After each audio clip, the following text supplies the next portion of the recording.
Imagine opening an old history book about the ancient world.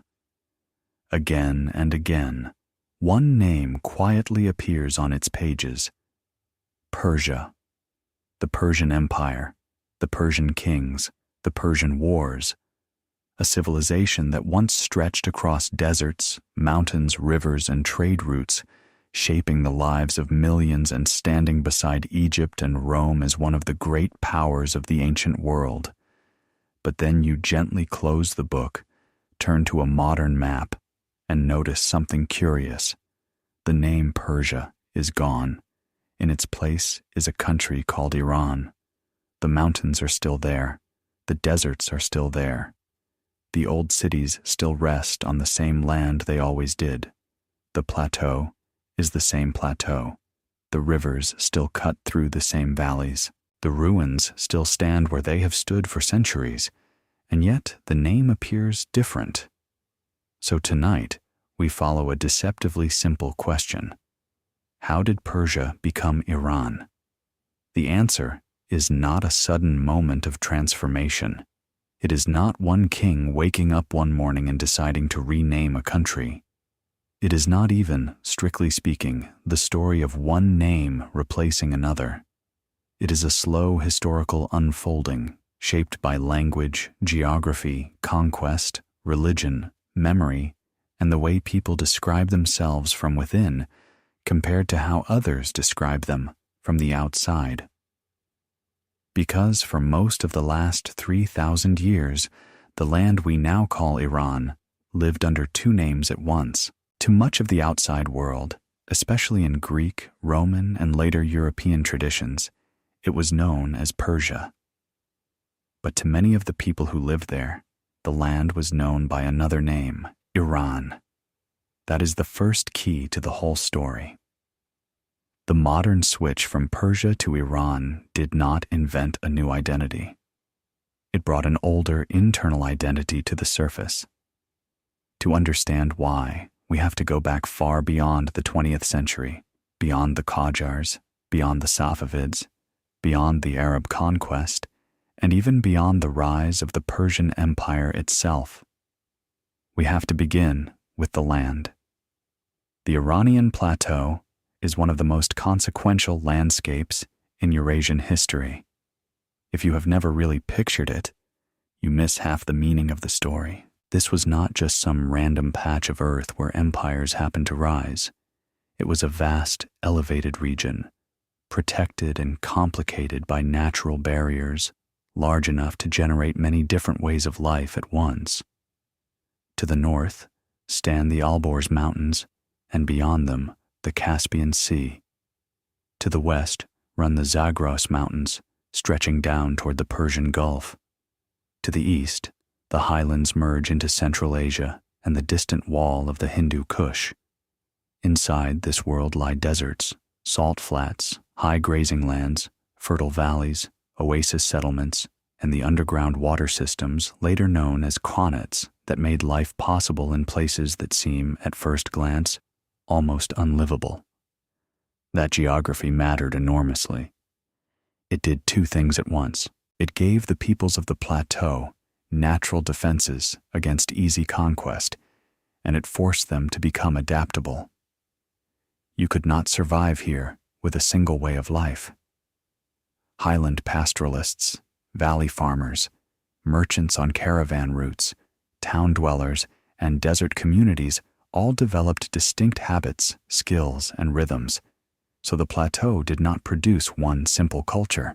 It produced a network of related cultures, different but connected, local but linked, and people had been living there for a very long time, long before anyone spoke of Persia, long before Cyrus the Great, long before the Medes and Persians emerged as major powers.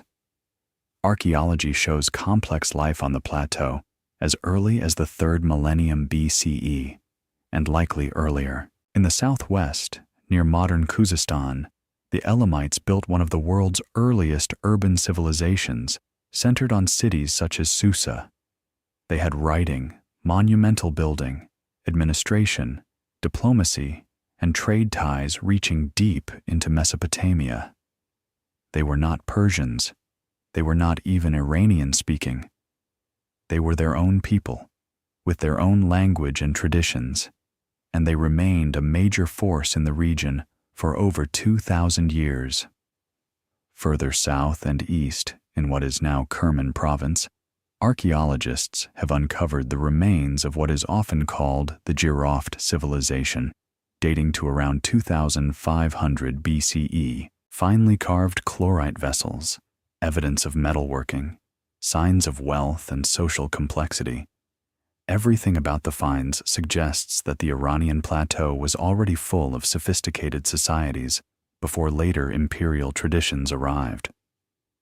This matters because older historical writing sometimes tells the story as though the plateau waited for great peoples to appear and civilize it. But that is not true. The land was already ancient, already settled, already layered with cultures when the next chapter began. That next chapter came when groups speaking early Iranian languages, part of the broader Indo-European family, began moving onto the plateau from the north and northeast, sometime in the 2nd millennium BCE, perhaps earlier. This probably did not happen as a single invasion. More likely it happened slowly, across generations. Small groups moved with their herds, settled in favorable zones, mixed with older populations, adopted local practices, and gradually developed distinct regional identities. Among these, Iranian-speaking peoples would emerge the Medes in the northwest, the Persians in the southwest, the Parthians in the northeast, and many other groups whose names survive only faintly or not at all.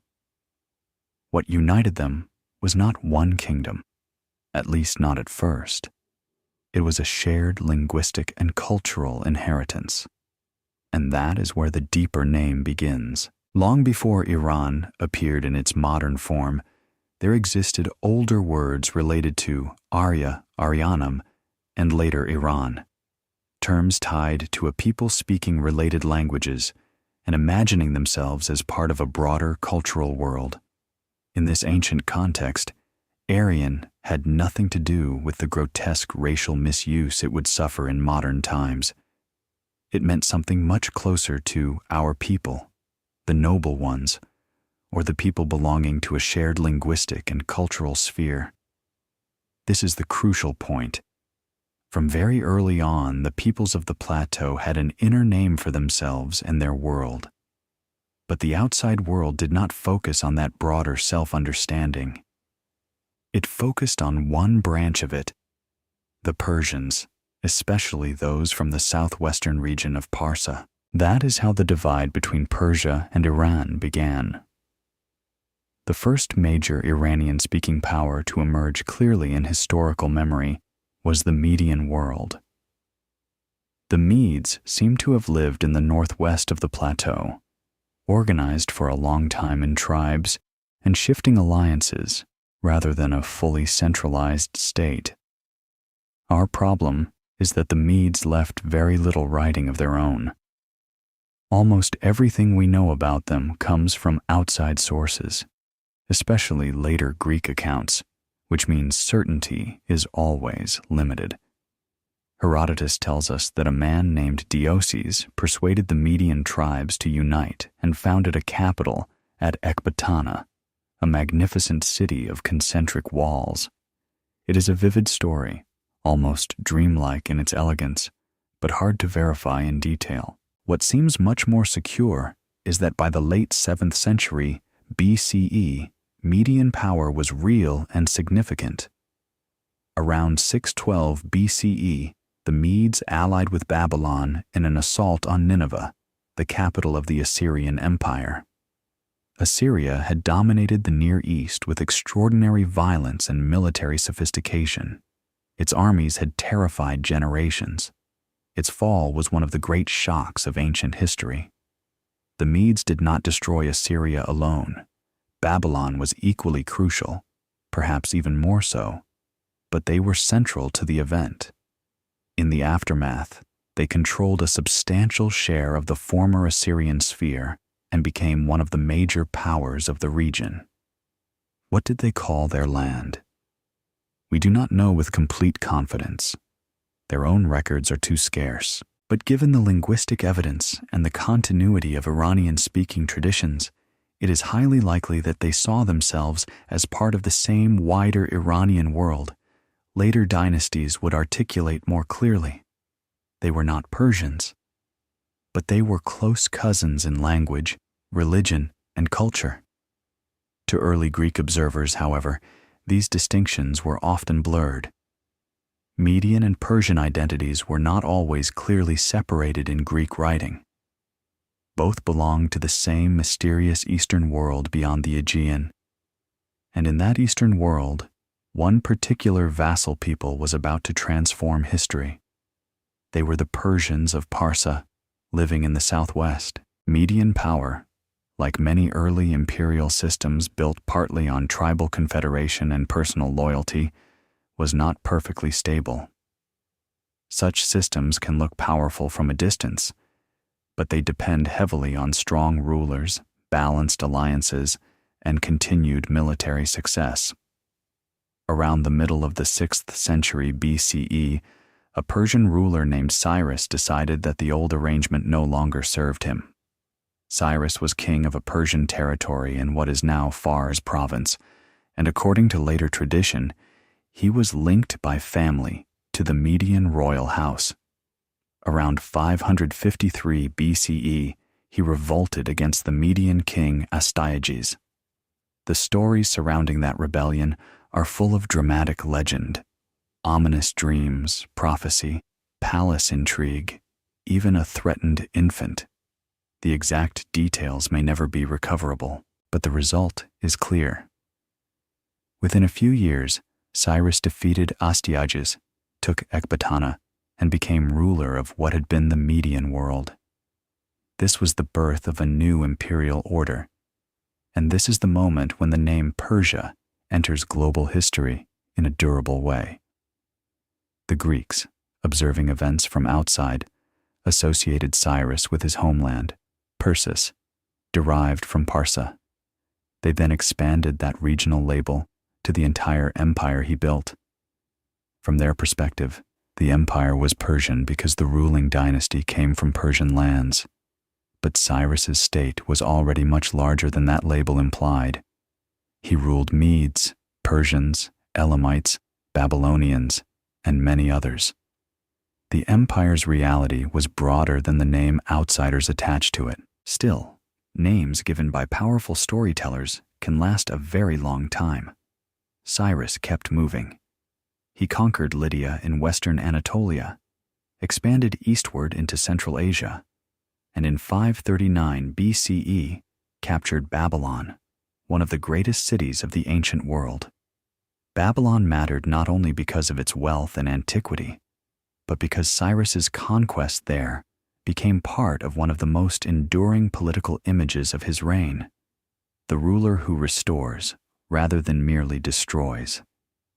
That image survives in the Cyrus Cylinder, a clay text inscribed after the conquest of Babylon. It is often exaggerated in modern popular writing as the first charter of human rights. That is too modern a reading. It is better understood as royal propaganda, but revealing propaganda. Cyrus presents himself as the rightful ruler chosen to restore order, respect temples, reverse the mistakes of previous kings, and allow displaced peoples to return. Most famously, he permitted Judean exiles to return to Jerusalem, which is why he appears in biblical tradition as a uniquely favored foreign ruler. Was Cyrus genuinely tolerant? Probably yes. Was that tolerance politically useful? Absolutely. He understood something many conquerors do not. Empires are easier to sustain when conquered peoples can keep enough of their gods, customs, and elites to continue functioning. This is where the naming story becomes even more interesting. Because while the Greeks were calling Cyrus's realm Persia, the rulers of the empire did not see themselves only through that narrow lens. Their own inscriptions and traditions carried a broader sense of Iranian identity. This becomes much clearer under Darius I, who took power after a period of dynastic instability and transformed the empire from a conquest-based superstate into a durable imperial machine. Darius divided the empire into provinces, the satrapies, and constructed a system of oversight designed to prevent local governors from becoming too independent. He strengthened roads, taxation, communication, and military organization. He made empire governable. He also left one of the great inscriptions of the ancient world, the Behistun inscription, carved high into a cliff in western Iran in Old Persian, Elamite, and Babylonian. In it, he tells his version of how he defeated rebels, restored order, and established rightful kingship. The inscription reveals how the empire imagined itself. Darius is not simply king of Persians. He is king of kings, ruler over many lands and many peoples. He governs a world empire, not a narrow ethnic state. The dynasty is Persian in origin, yes, but the imperial vision is wider and more universal. At Persepolis, the ceremonial capital founded under Darius and expanded by his successors, that vision becomes visible in stone. On the stairways and walls, delegations from many subject peoples approach the king bearing tribute. Each is carved distinctly, wearing the clothing and carrying the gifts of their own homeland. This is not just decoration, it is ideology. The empire the Greeks called Persia saw itself as a many-peopled world under a universal monarchy led by an Iranian dynasty. Already the difference is there. To the outside world, Persia. To the rulers and many within the land, something broader, deeper, and more internally rooted. Two names, two angles of vision, one civilization, and that tension would shape the story for the next 2,500 years. And if we slow down for just a moment, there is something almost strangely human about this early split between the names Persia and Iran, because this is not only a story about kings and empires, it is also a story about the difference between what a people call themselves and what others decide to call them. That happens all through history. A land has one name at home, another name abroad. A river has one name upstream, another downstream. A mountain chain is described one way by the people who live under its shadow, and another way by the travelers who only glimpse it from a distance.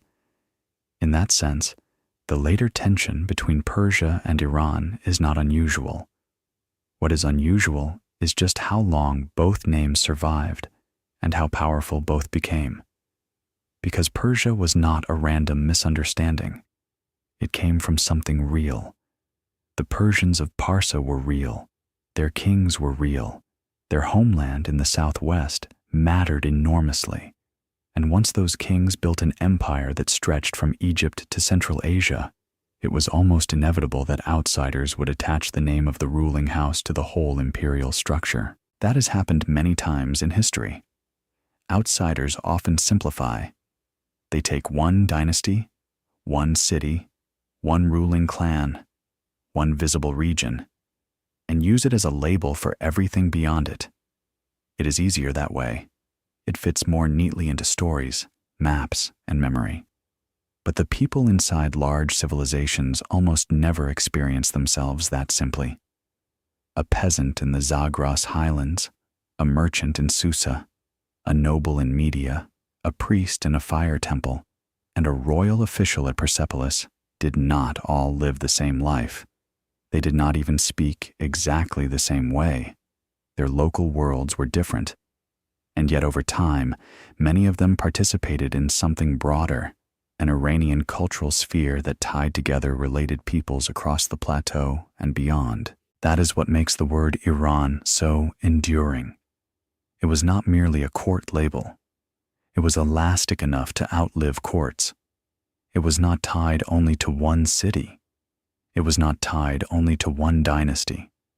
It was larger than the fortunes of a single ruling family. Persia, by contrast, was magnificent, but narrower. It was powerful because outsiders remembered the empire through the people of Pars. Iran was powerful because insiders could keep carrying it even when empires died.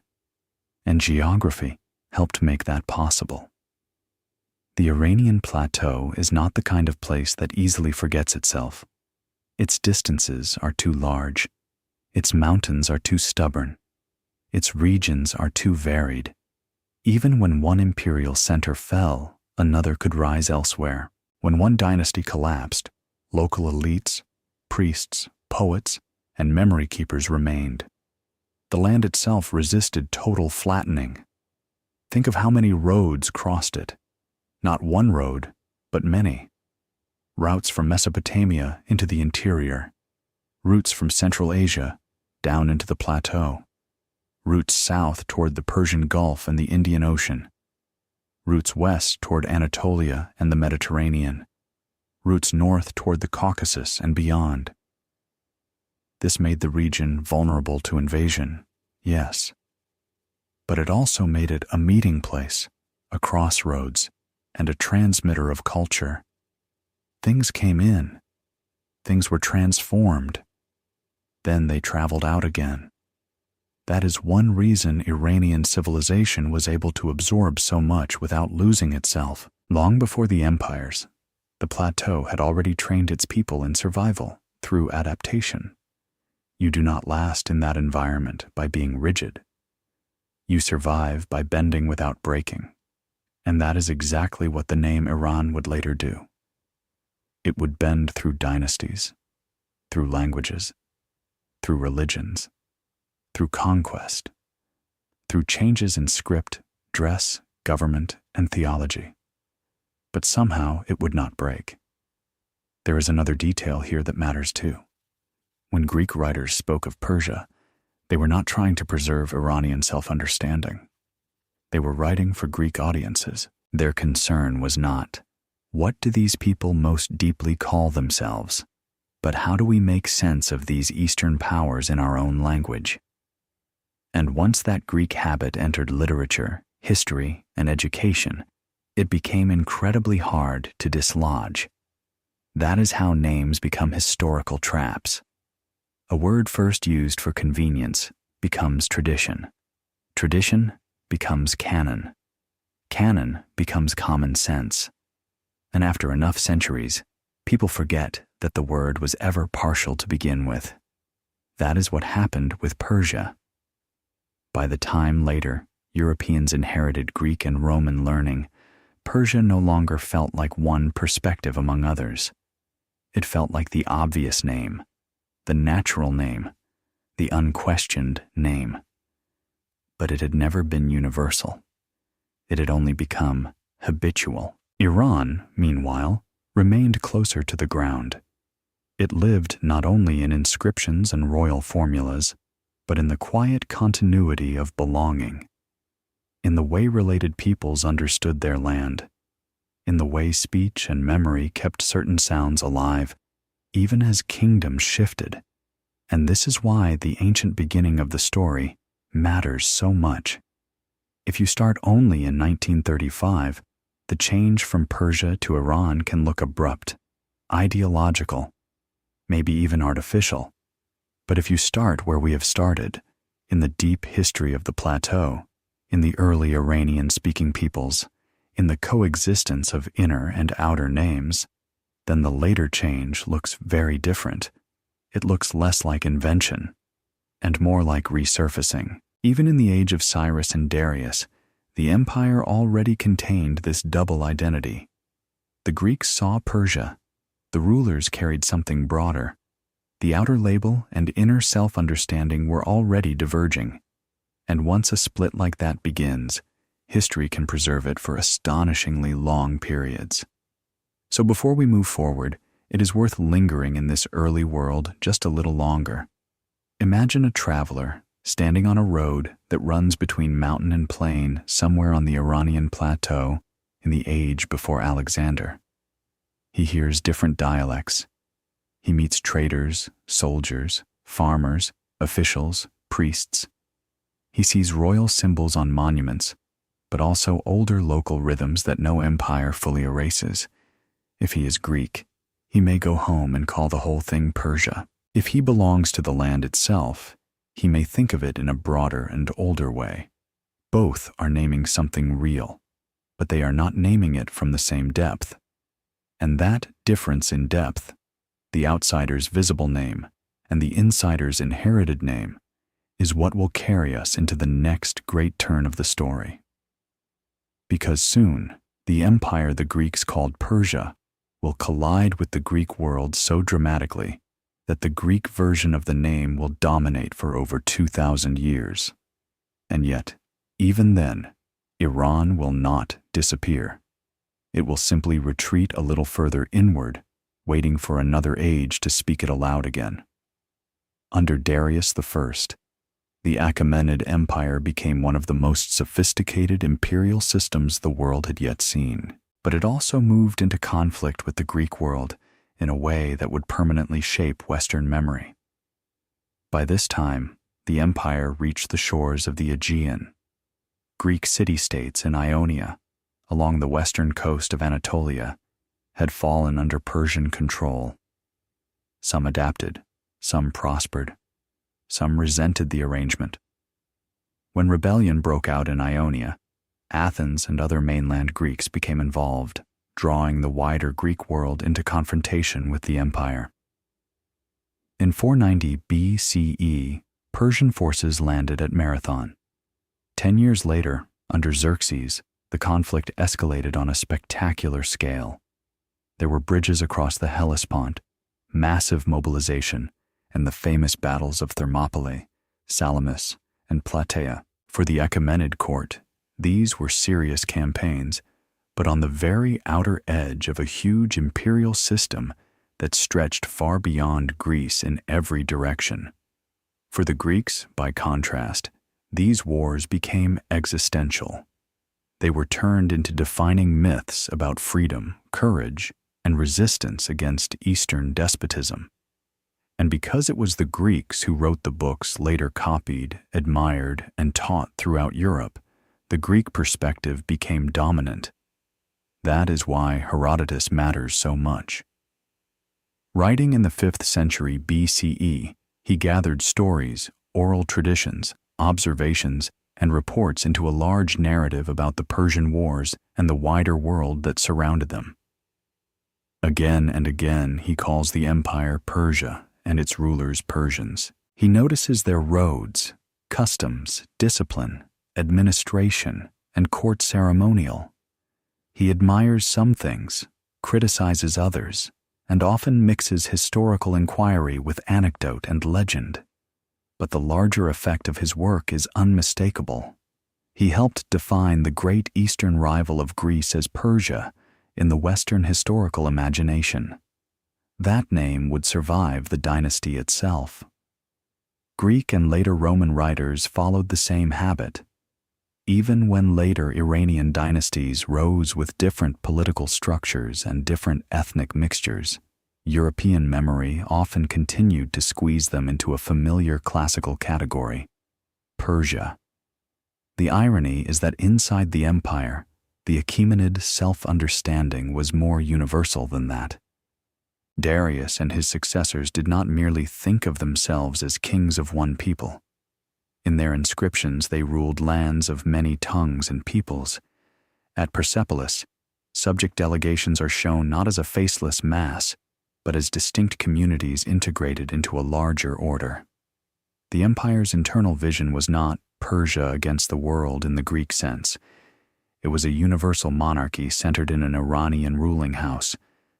That world was eventually shattered, not from within, but from the west. In the 4th century BCE, a young Macedonian king named Alexander crossed into Asia. He had grown up in a culture filled with stories of Persian invasion and Greek resistance. In his imagination, Persia was both a long-standing enemy and the greatest prize imaginable. In 334 BCE, he crossed the Hellespont. At Granicus, Issus, and Gaugamela, he defeated the armies of Darius III. Within a few years, the unthinkable had happened. The great king was fleeing eastward.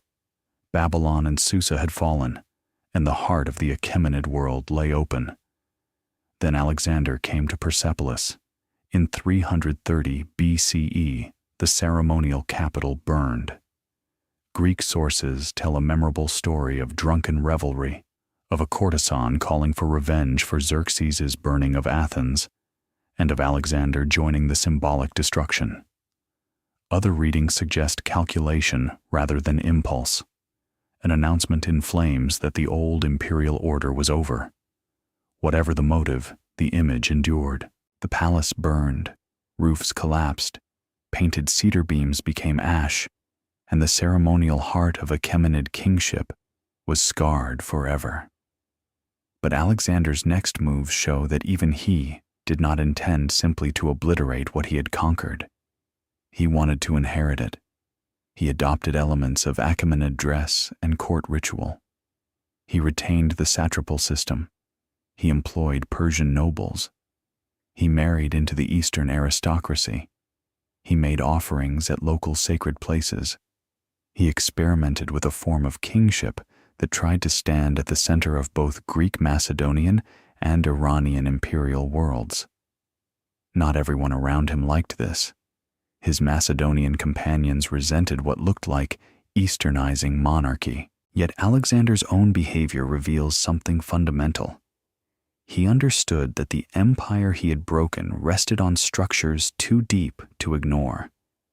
Then he died, suddenly, in Babylon at age 32. His empire broke apart almost immediately. From the ruins emerged a new dynasty over much of the old Iranian heartland, the Seleucids, named after one of Alexander's generals, Seleucus. At first glance, the Seleucid Empire looks unmistakably Greek. Its rulers used Greek names. It founded Greek-style cities. Its coinage, court language, and much of its elite culture were Hellenistic. Greek settlements, theaters, gymnasia, and civic institutions spread through key urban centers. But if you look beneath the surface, a different picture emerges. Most of the territory was not Greek. It was the old Achaemenid and pre-Achaemenid world. Mesopotamia, Syria, parts of Anatolia, and much of the Iranian plateau. So the arrival of Greek power did not wipe away local life. It layered over it. In the cities, Greek speech and Hellenistic institutions gained prestige. In administration, Aramaic remained important. In villages, estates, and sacred spaces, local Iranian languages, religious traditions, and social structures continued. Fire temples still functioned. Priestly lineages survived. Noble families adapted themselves to new rulers as they had done before. That is how deep civilizations persist. They do not always resist openly. Often they endure by surviving under new surfaces. The Seleucid kings could rule the land. They could not empty it of memory, and as time passed, their hold weakened, especially in the east. Geography played a role. Distance played a role. So did politics. The Seleucid court was constantly drawn toward Mediterranean struggles, rival Hellenistic kingdoms, dynastic wars, Anatolian tensions, and pressure from Egypt. The further east you went, the harder it became for a Western-based dynasty to maintain firm control. In that growing gap between imperial ambition and real power, local forces rose. One of them emerged in Parthia, east of the Caspian, among Iranian-speaking aristocratic groups whose way of life combined settled power, mounted warfare, and frontier resilience. Their leader was Arsaces. Around the middle of the 3rd century BCE, as Seleucid authority flickered, Arsaces seized control of Parthia. At first, this may have looked like a local revolt, but in retrospect, it was something more. the first durable reassertion of Iranian-led power over part of the old plateau since Alexander's conquest. His successors took his name as a dynastic title. They became the Arsacids, known to history as the Parthians. The rise of Parthia was gradual, not explosive. The early Arsacids had to survive between stronger powers, the Seleucids to the west, Greco-Bactrian rulers to the east, steppe peoples beyond. They did what many successful dynasties do in uncertain times. They adapted, negotiated, fought carefully, and endured. Over generations, survival became expansion. They took Hyrcania. They moved into Media. They gained Mesopotamia. By the late 2nd century BCE, the map had reversed. The dynasty that had once been a provincial challenge had become the dominant imperial force across much of the Iranian world. The Parthian Empire was very different in style from the centralized Achaemenid state. It was more decentralized, more aristocratic, and more dependent on alliances with powerful noble houses. Great families kept their own troops, local power, and strong regional identities. The king stood at the top as king of kings, but the empire beneath him was a layered network of obligations rather than a perfectly uniform bureaucracy. To Greek and Roman observers, this often looked disordered, but from another angle, it was flexible and durable. It allowed local power centers to flourish while still acknowledging a larger Iranian imperial frame. Culturally, the Parthians were also strikingly hybrid. They used Greek legends on coins for a long time. They allowed Hellenistic cities to continue. Some rulers even styled themselves friend of the Greeks. But this did not mean they thought of themselves as Greek. It meant they understood the prestige value of Greek forms in certain urban and diplomatic settings. At home, something else persisted: Iranian speech, Iranian aristocratic identity, Iranian religious continuity, Iranian heroic memory. This is where the inner name continued to live, even when it was not yet fully emblazoned in monumental state language. Words related to Arya, Iran, and an Iranian cultural world circulated in oral tradition, legal memory, and elite self-understanding.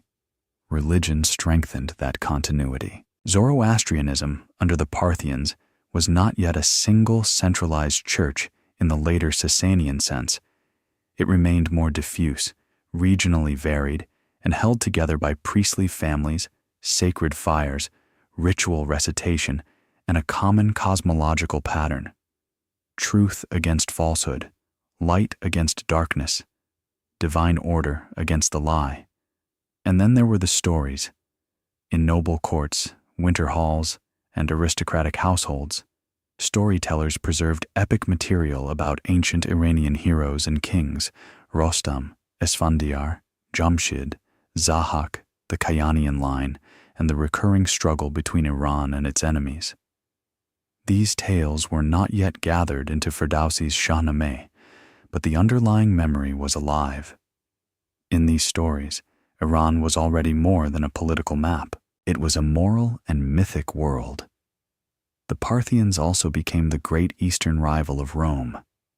Nowhere is that clearer than at the Battle of Carrhae in 53 BCE. The Roman triumvir Crassus, wealthy and ambitious, marched east imagining a relatively straightforward campaign against supposedly inferior eastern forces. Instead, he encountered a form of warfare perfectly suited to the open plains: Parthian horse archers, heavily armored cataphracts, flexible maneuver, feigned retreat, and relentless missile pressure. Roman infantry, slow and exposed, was broken apart. Crassus was defeated. Roman standards were captured. The humiliation burned itself into Roman memory. For Rome, Carrhae was trauma. For Parthia, it was announcement. The East was not merely a frontier of the Mediterranean world. It was the home of another great imperial civilization. And still, through all of this, outsiders continued to use labels like Parthia and Persia, often blurring them together. Meanwhile, inside the Iranian world, older self-descriptions deepened. By the time Parthian power began to weaken, something important had happened. The idea of an Iranian realm had survived Greek conquest, Hellenistic urbanism, and centuries of imperial change. What it had not yet fully done was step back into stone with unmistakable official force. That would happen under the next dynasty. It began in the old Persian heartland of Fars, where memories of the Achaemenid past still haunted the landscape. Among local nobles tied to sacred institutions and fire temples emerged a figure named Ardashir, descended from a line later associated with a man called Sasan. Ardashir started like many ambitious regional leaders, a local ruler under the loose supremacy of a larger empire. But the Parthian world was fraying. Noble houses competed, royal succession weakened, Rome pressed from the west, and the old balance was unstable. Ardashir seized his opportunity. He conquered nearby centers in Fars, then expanded outward into neighboring regions. Finally, around 224 CE, he defeated the last Parthian king, Artabanus IV, and founded what we now call the Sasanian Empire. This was more than another dynastic replacement. It was an ideological refoundation. Ardashir adopted a deliberate royal title, Shahanshah of Iran, King of Kings of Iran. For the first time in surviving royal proclamations, the older inner name appears not as a buried memory or oral tradition, but as a clear state claim. Iran was now official. At Naqsh-i-Rostam, beneath the tombs of the Achaemenid kings, Ardashir had himself carved in relief receiving the diadem of kingship from Ahura Mazda. Beneath his horse lies the defeated Artabanus. Beneath the god's horse lies a demonic figure. The symbolism is obvious. The new ruler is not merely successful. He restores truth, order, and divine legitimacy to the land of Iran. Under his son, Shapur I, this ideological world expanded further. Shapur fought Rome repeatedly, and in 260 CE achieved something astonishing. He captured the Roman Emperor Valerian alive. Sasanian reliefs celebrated this triumph with pride. More importantly for our question, Sasanian inscriptions use the language of Iran with clarity and confidence. The old internal name now had political edges. It referred not only to a people or vague cultural zone, but to a state, a realm, and eventually a distinction between Iran and non-Iran. The Sasanians also centralized more than the Parthians ever had. They strengthened court authority, provincial organization, taxation, and royal ideology. Most importantly, they elevated Zoroastrianism into a more organized state-supported religion. Priests gained institutional power. Ritual and doctrine were systematized. Sacred texts that had long circulated orally were gathered and ordered more systematically. To belong to Iran increasingly meant to belong to a world structured by kingship, sacred fire, and a shared civilizational memory. Yet even in this period, the outside world often still reached for the old label. Greek and Roman traditions continued to call the eastern rival Persia. So once again, both names survived. To outsiders, Persia. To the people and rulers within, Iran.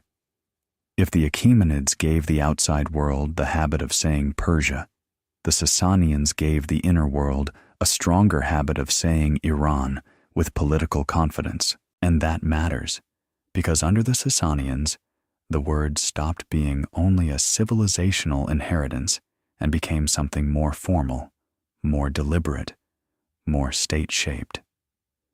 The old Iranian world had always been broad and layered, but the Sasanians worked to define it more sharply. They did this in several ways at once. They did it through titles. They did it through religion. They did it through monumental art. They did it through administration, and perhaps most powerfully, they did it through contrast. Iran was not only a realm, it was a realm defined partly against what it was not. That is why later formulas distinguishing Iran from non-Iran matter so much. They reveal that the Sasanian state was not merely naming territory, it was naming a civilizational order. To live inside that order meant standing inside a world of royal legitimacy, sacred fire, inherited law, and a memory of kingship that reached backward beyond the dynasty itself. The Sasanians understood that power lasts longer when it appears ancient, and so they rooted themselves in a much older story. That is why they positioned themselves so consciously in relation to the Achaemenids. The ruins of Persepolis were still there. The tombs at Nakshi Rostam were still there. The memory of older empire still clung to the landscape. And the Sasanians did not ignore that. They stepped into it. This was political theater, yes, but it was also a way of telling the land. We are not beginning something new from nothing. We are restoring something rightful.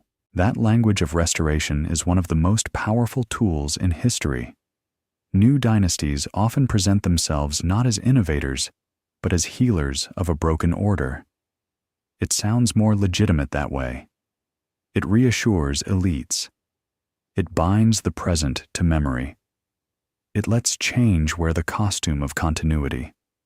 The Sasanians were masters of that, and yet even their confidence could not freeze history forever. Because power, no matter how sacred it appears, always has to survive the ordinary erosions of time, succession disputes, court intrigue, tax burdens, regional resentment, military overreach, and the endless fatigue produced by long wars. By late antiquity, the Roman and Sasanian worlds had become almost mirror empires, great bureaucratic and military systems glaring at each other across frontier zones, battering one another repeatedly, and exhausting themselves in the process. That rivalry is important not only because of the battles, but because it hardened identity. Long conflict often clarifies self-understanding. When a state faces a durable rival, it begins to define itself more sharply. It tells itself stories about who it is, why it deserves to endure, why its enemies are dangerous, and why loyalty matters. The Roman world did this. The Sasanian world did it too, and so the language of Iran acquired more weight. It became associated not only with homeland and peoplehood, but with a defended order. This is also why later memory would remain so strong. When an empire tells its subjects not merely that they pay taxes to a king, but that they belong to a meaningful realm with sacred depth, that idea can survive even when the state falls. A tax office disappears quickly. A civilizational imagination disappears much more slowly. That is one reason the coming Arab-Muslim conquest, though politically overwhelming, could not erase Iran. It could break the Sasanian dynasty. It could not erase the centuries of mental architecture the dynasty helped reinforce. And perhaps that is one of the quietest but most important truths in the whole story. Names survive best when they are carried not only by maps, but by meaning. A name painted on a border can vanish in a generation. A name tied to epic, ritual, memory, kingship, and homeland can sleep for centuries and still return. Under the Sasanians, Iran became exactly that kind of name, which is why the fall of the empire will matter so much in the next phase of the story. Because what falls is immense. A dynasty ends. A state religion loses supremacy. A new sacred language enters. A new empire takes over. And yet the deeper name does not die. Instead, it goes underground, into language, into literary memory, into the stories people keep telling themselves about where they come from. That is the next great miracle of the Iranian story. Not that it avoided conquest. It did not. Not that it avoided transformation. It absolutely did not, but that it kept enough of itself intact to pass through those transformations and still remain recognizable on the other side. By the early 7th century, the Sasanian Empire had become one of the great powers of late antiquity. It had fought Rome and Byzantium for centuries. It had developed strong institutions, a monumental ideology, and a clear concept of Iran as both realm and civilization. But power can be exhausted even when it looks impressive from the outside. Endless wars with Byzantium drained the treasury.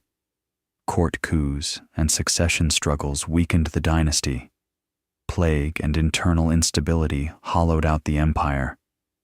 Brilliant rulers had held it together for a time, but by the 620s and 630s, the system was straining badly.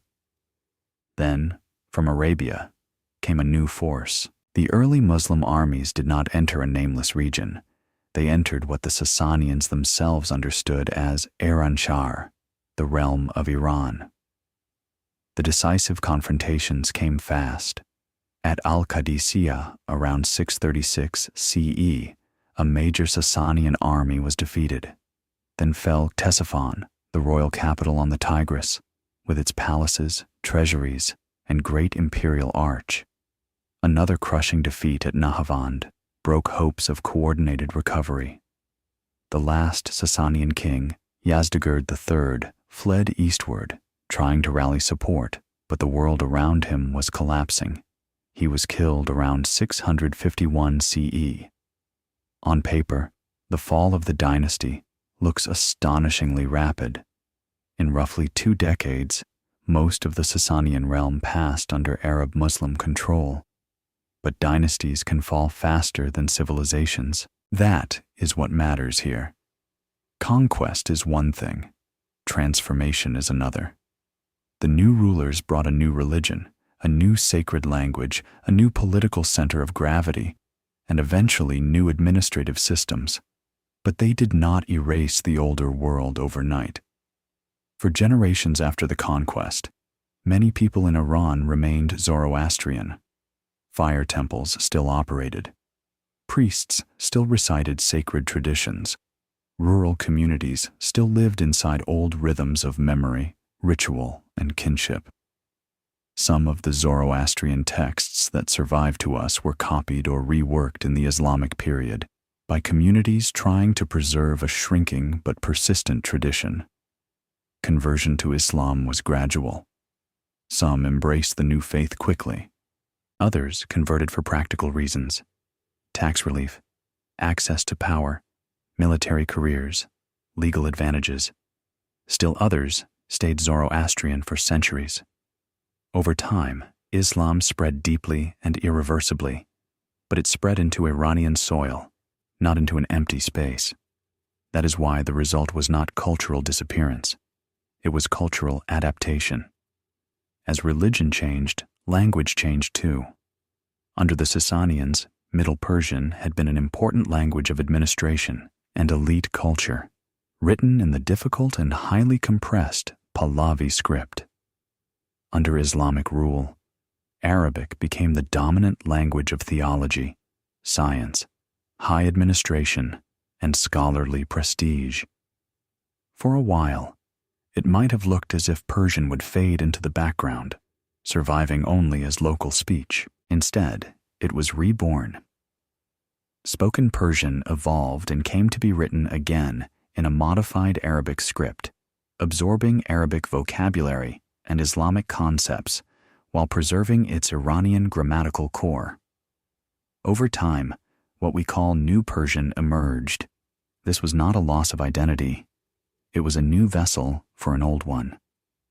By the 9th and 10th centuries, under dynasties such as the Tahirids, Saffarids, and especially the Samanids, Persian re-emerged as a language of literature, administration, history, and political imagination. These rulers were fully Muslim.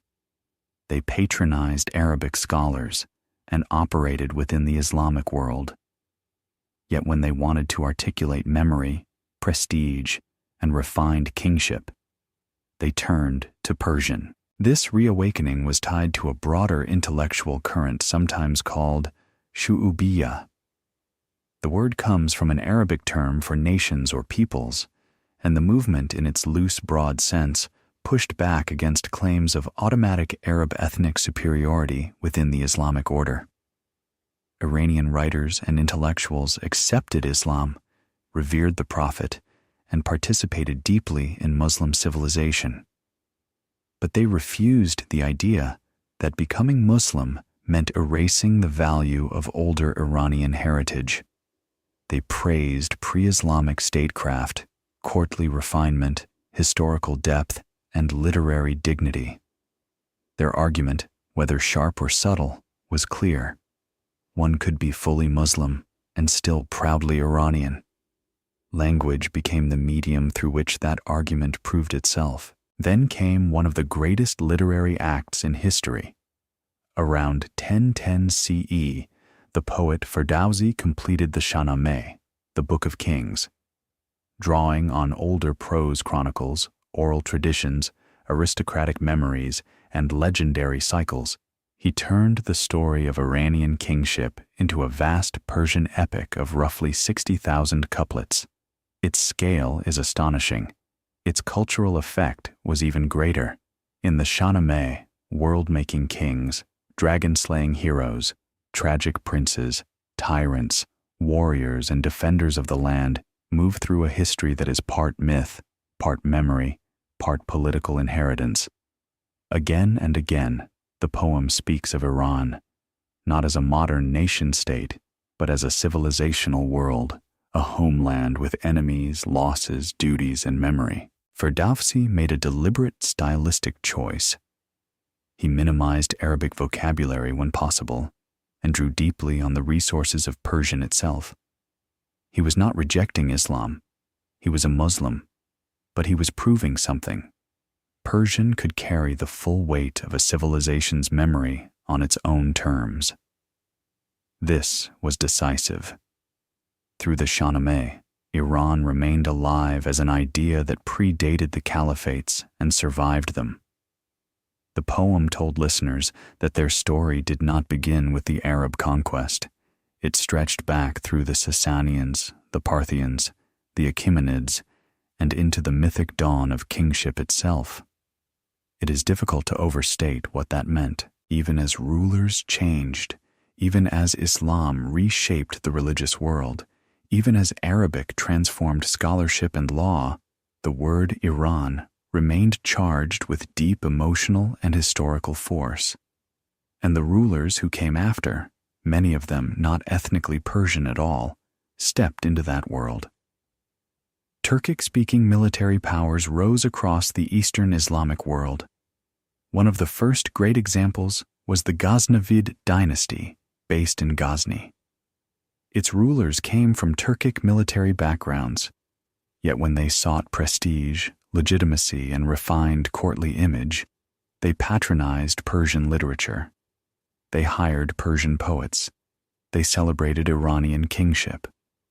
Mahmud of Ghazni might ride as a conqueror, but his court imagined greatness in Persian terms. The pattern deepened under the Seljuks, another Turkic dynasty that spread across Iran, Iraq, and Anatolia. On the battlefield, they looked like steppe warriors. In administration, political culture, and literary imagination, they depended heavily on Persian traditions.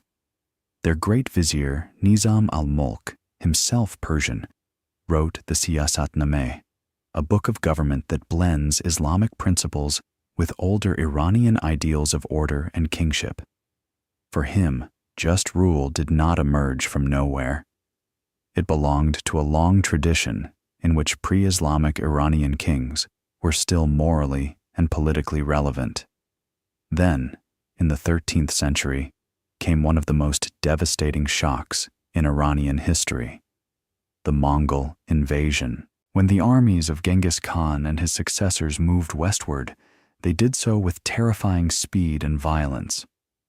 Cities such as Bukhara, Samarkand, Nishapur, Merv, and Herat suffered devastation on a scale that scarred memory for generations. Populations were slaughtered, irrigation systems broken, economies collapsed, libraries and workshops vanished, and whole regions were set back for decades. At first glance, this looked like the end of everything. But then history repeated one of its strangest patterns. The conqueror was absorbed. The Mongol rulers of the Western Empire, known as the Ilkhuns, initially governed Iran as outsiders, steppe rulers over a settled and mostly Muslim population. They drew on Mongol law, consulted non-Muslim advisors, and treated the conquered lands as sources of revenue and military support. Yet over time, governing Iran required more than military power. It required scribes, tax systems, urban administrators, local legitimacy, and cultural translation. So the Ilkhuns increasingly relied on Persian bureaucrats and scholars. Many of them eventually converted to Islam. Court culture became more Persianate. One symbol of this transformation is Rashid al-Din, physician, statesman, and historian, who oversaw the monumental Jami al-Tawarik, a universal history produced in Persian under Mongol patronage. Think about the significance of that. A Mongol-ruled court in Iran commissions a Persian-language world history that places many peoples, including the Mongols, inside a larger civilizational narrative. The conquerors did not simply rule Iran, they became part of the story of Iran. The same thing happened in a different way under Timur and the Timurids. Timur was a Turco-Mongol conqueror of immense brutality. Yet the courts that grew from his conquests, especially in Herat and Samarkand, became radiant centers of Persian art, architecture, literature, and scholarship. Miniature painting reached extraordinary refinement. Calligraphy became a high art. Poetry flourished. Persian mystical and epic traditions deepened. Even where political control shifted, the cultural language of prestige remained Persian, and the remembered horizon of kingship remained Iranian. This is one of the great paradoxes of the post-Islamic centuries. On political maps, Iran could seem to disappear again and again. It could be divided among Turkic rulers, Mongol khans, and local dynasts, but in poems, chronicles, bureaucracy, epic memory, and elite imagination, Iran did not disappear. The house remained, even when the banners above it changed.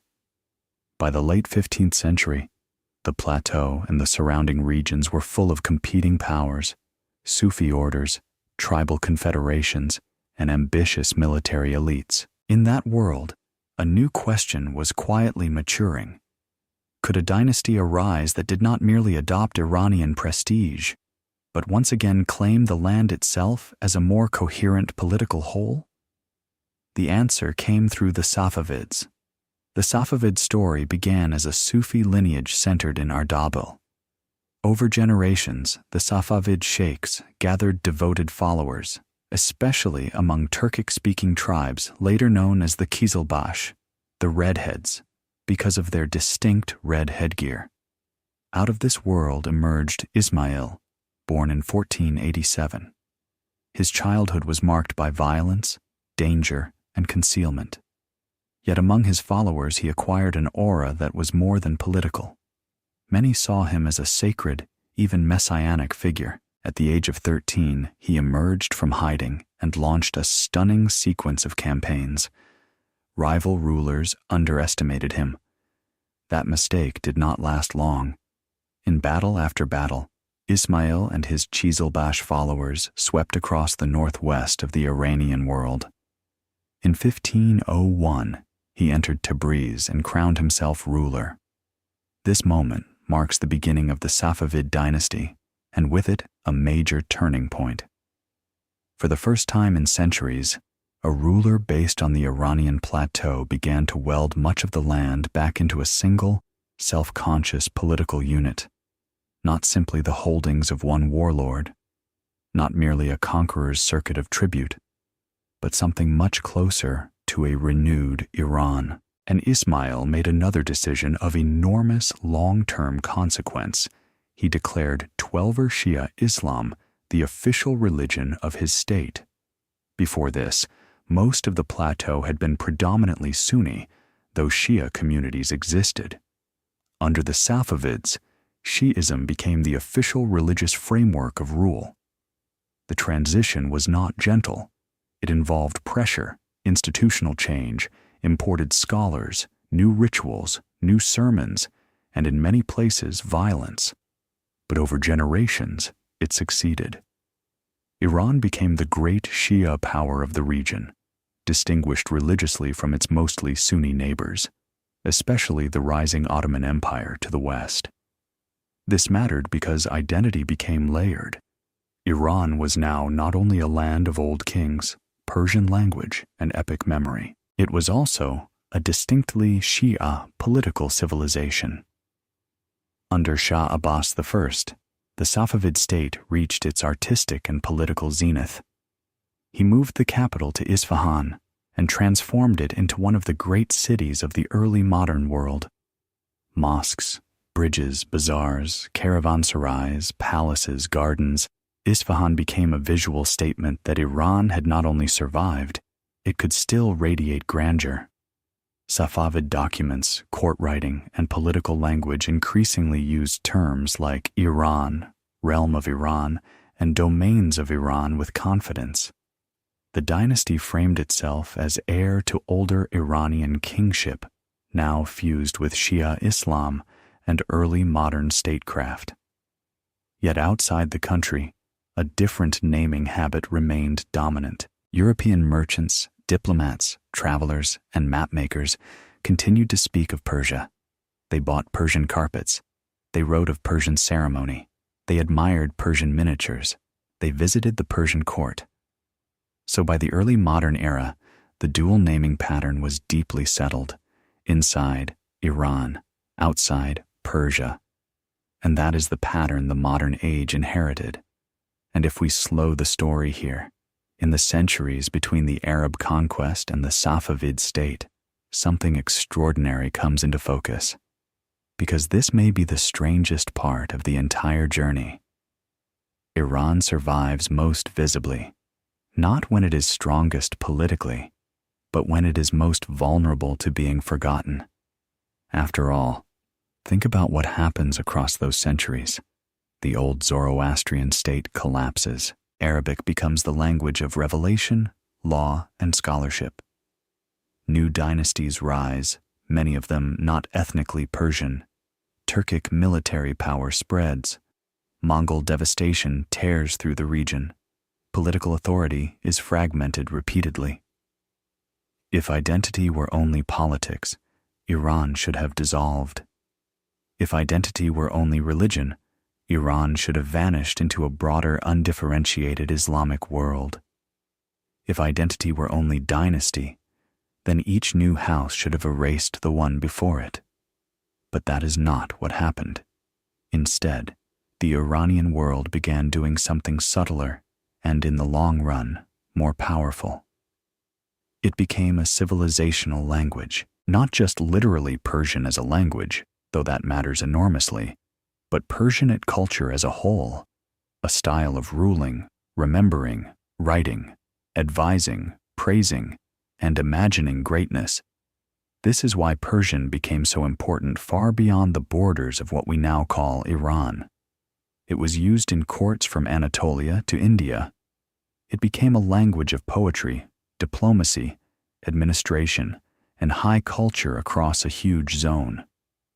Rulers who were ethnically Turkic, Mongol, Afghan, or mixed often used Persian when they wanted prestige, refinement, and historical depth. That is not a minor detail. That is one of the strongest signs that the Iranian civilizational current remained alive. Because when conquerors adopt your stories to legitimize themselves, your world has not vanished. It has become the language of legitimacy itself. Think of what that means for the memory of Iran. A dynasty may not call itself Iranian in a modern national sense. Its soldiers may speak Turkic in the camp. Its genealogy may point elsewhere, but its chroniclers write in Persian. Its courtiers quote Iranian kings. Its poets invoke Rustam and Jamshid. Its ideals of justice lean on older Iranian precedents.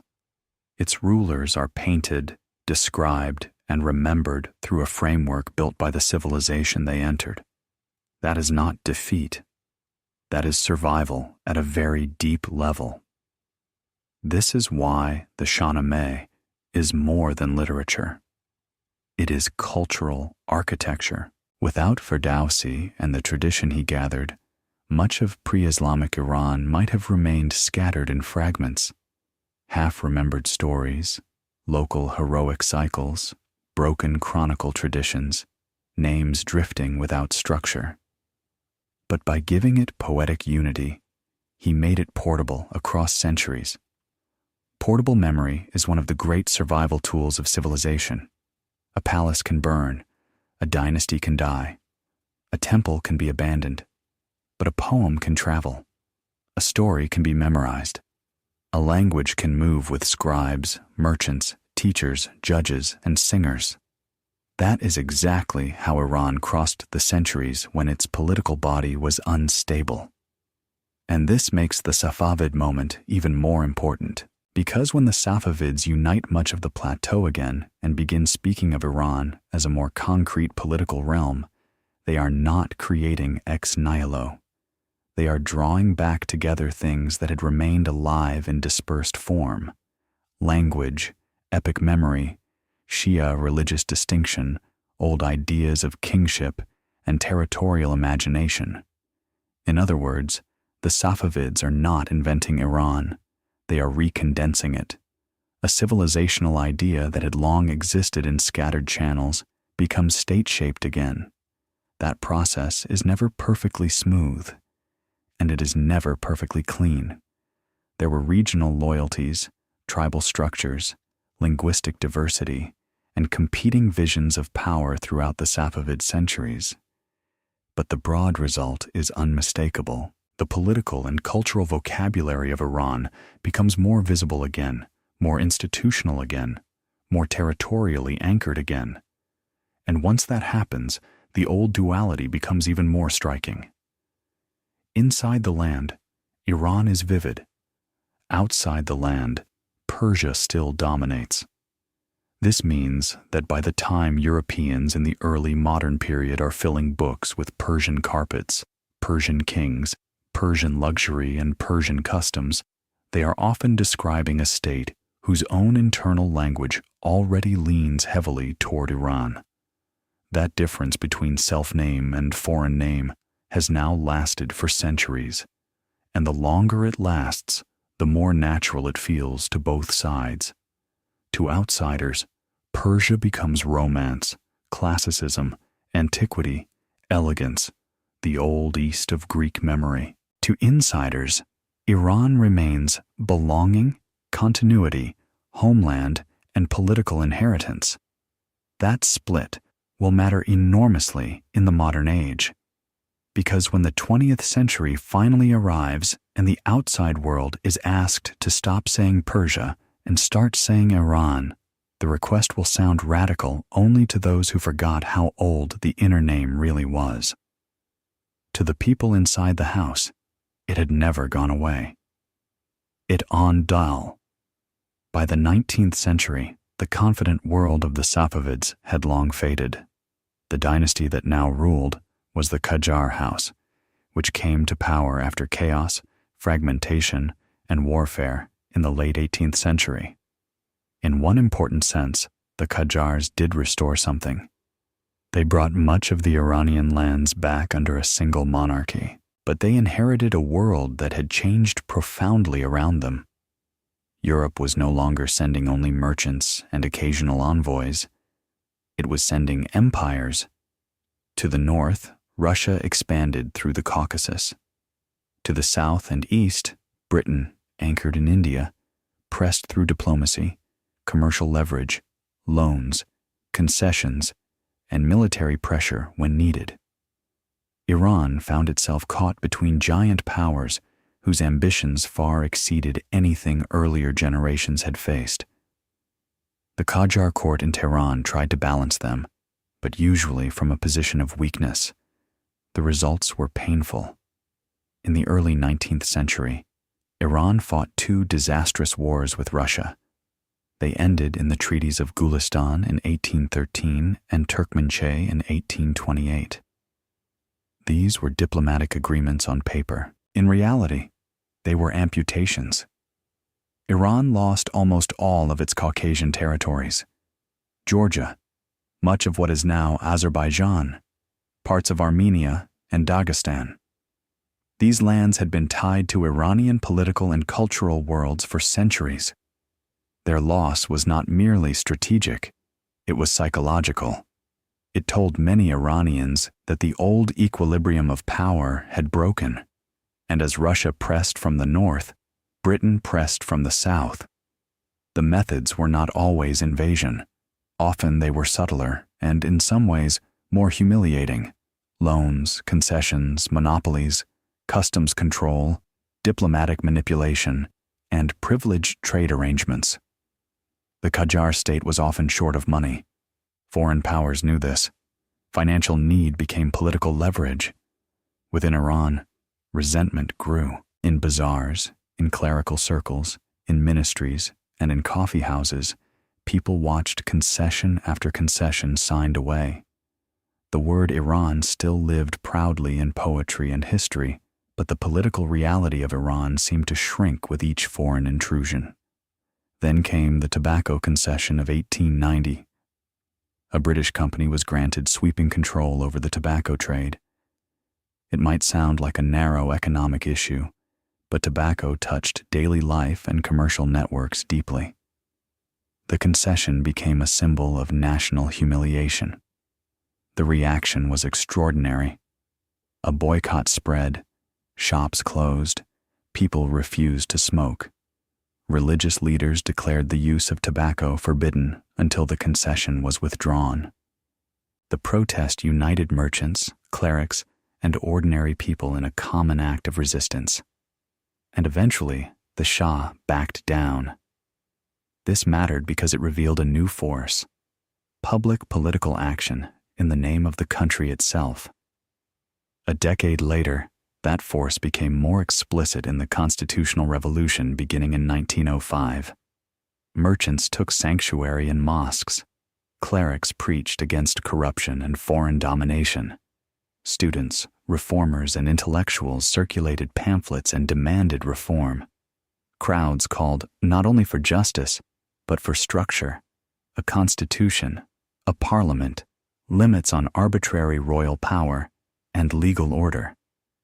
In 1906, the Shah agreed to a constitution under enormous pressure. This was one of the great turning points of modern Iranian history, because it introduced a different political vocabulary into public life. Nation, law, rights, assembly, representation.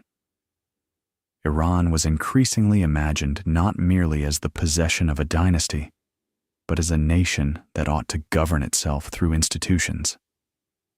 The revolution was messy. It faced internal divisions, royal resistance, foreign intervention, and violence. But once such language enters public life, it does not easily disappear. More and more people were now asking not only who rules, but what should Iran be? Out of that turbulent world emerged Reza Khan. In 1921, he marched into Tehran with Cossack troops and seized power. At first, he ruled behind the facade of the old monarchy. In time, he swept that facade aside and crowned himself Reza Shah Pahlavi. With him, the tempo of change quickened. Reza Shah wanted a stronger, more centralized, more modern state. He built roads and railways, expanded schools, reorganized the army, developed bureaucracy, rewrote aspects of law, and pushed the country toward tighter state control. Some saw this as necessary modernization. Others experienced it as harsh and coercive. But underneath the practical reforms was another project, not only modernization, but historical re-identification. Reza Shah wanted the country to see itself as heir to one of the world's oldest civilizations.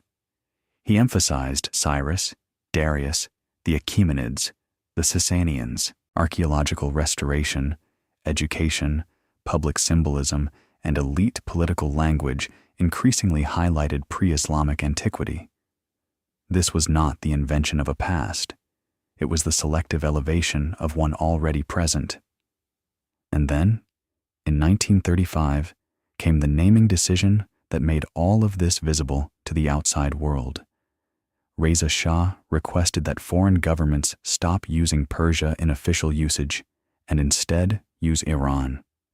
This was the outside oment, the outside map changed. But it is very important to understand what changed and what did not. What changed was not the soul of the country.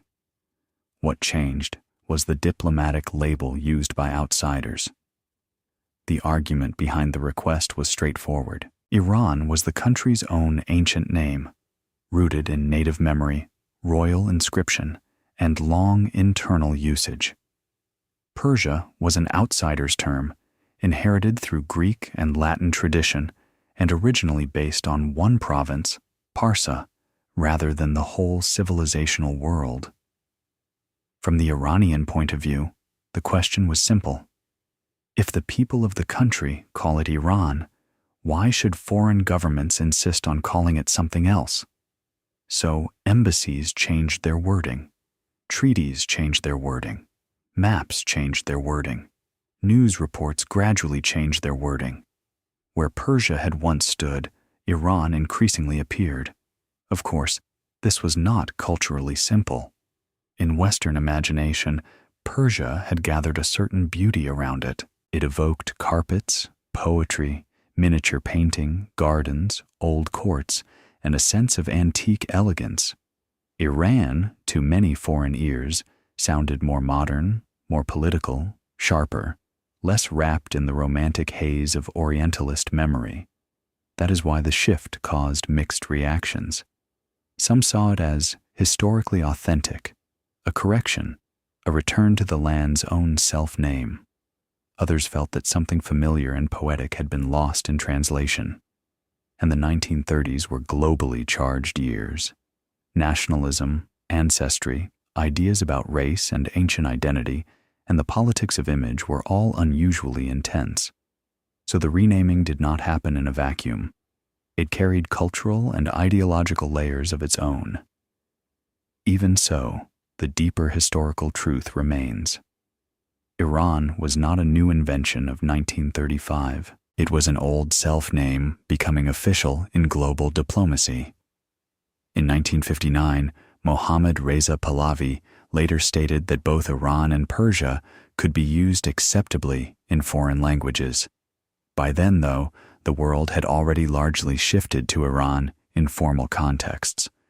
And so, after more than 2,500 years, the long duality reached a new balance.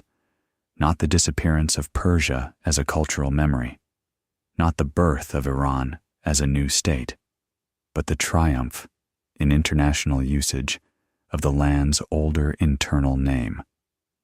That is the real answer to the question. Persia did not become Iran in the way a man changes clothes or a state suddenly adopts a new identity. Iran had been there all along. It lived in inscriptions. It lived in epic poetry. It lived in royal ideology. It lived in religious and cultural memory. It lived in the way people understood the land from within, even while outsiders looked through a narrower lens. For centuries, outsiders saw the civilization through the window called Persia. Through that window, they saw something real, but only part of the house.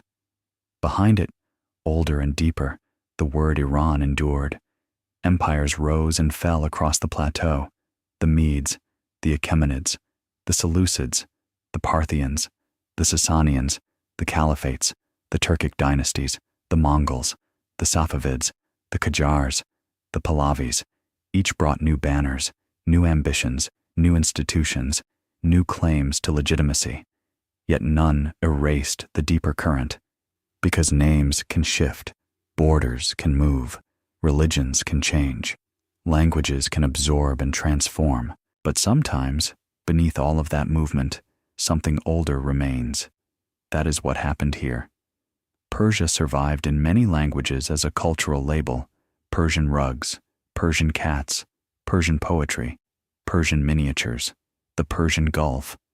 But Iran survived as something deeper, not a decorative image, not an export identity, but a self-name, a civilizational memory spoken from within. That is why, when the modern age arrived, Iran did not need to invent itself. It only needed to say its own name aloud. And perhaps that is why the ending of this story feels so quiet, even though it took place in ministries, embassies, newspapers, and diplomatic correspondence, rather than on battlefields. No great city fell in 1935. No foreign king was overthrown. No army crossed a mountain pass. No sacred fire was extinguished, and no capital was burned. On the surface, it was only a naming request. A word on maps. A word in treaties. A word in official speech. And yet names matter, because they tell the world where to look from. To keep calling the country Persia was to keep looking from the outside in, from the angle first fixed by Greeks who had met one imperial dynasty and made it stand for the whole.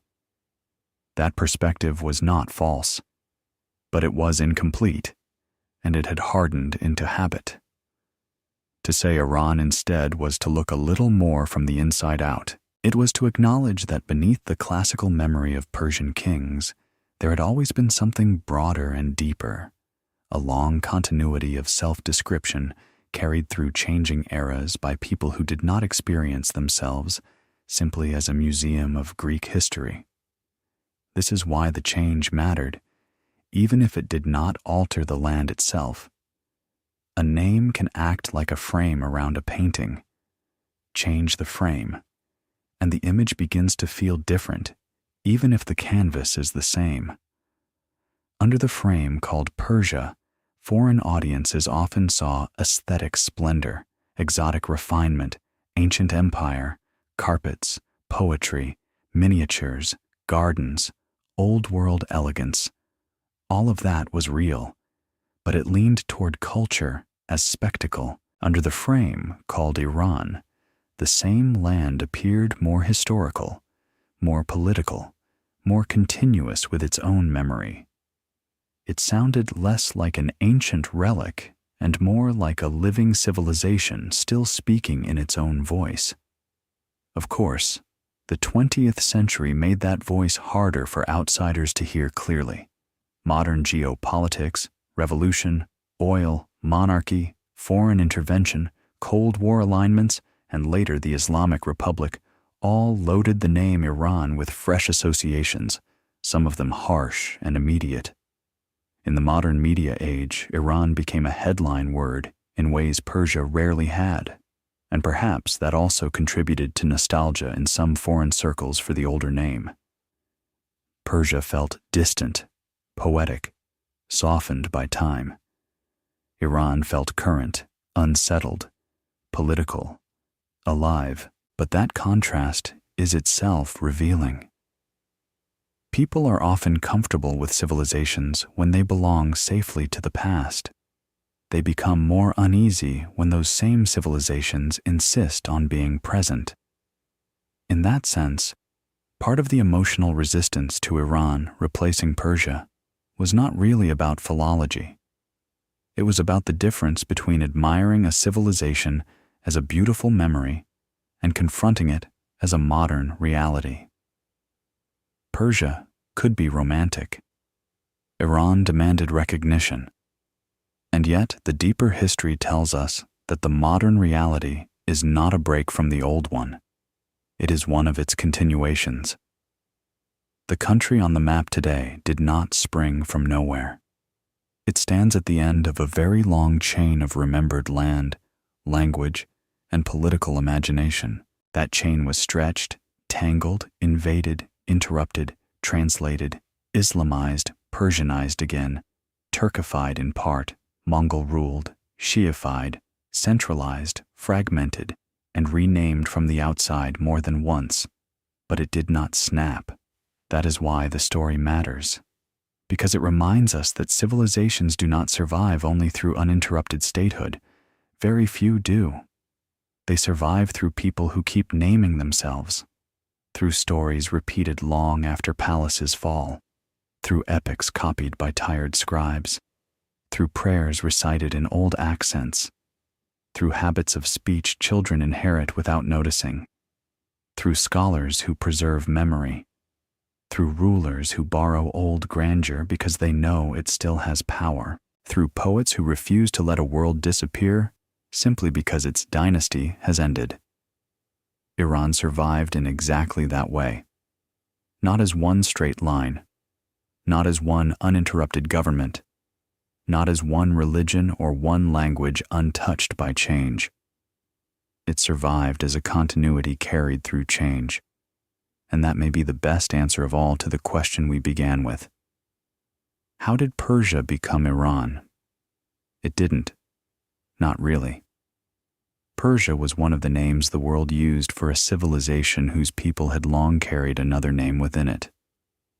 Over time, the outside name grew famous and the inner name receded from foreign view.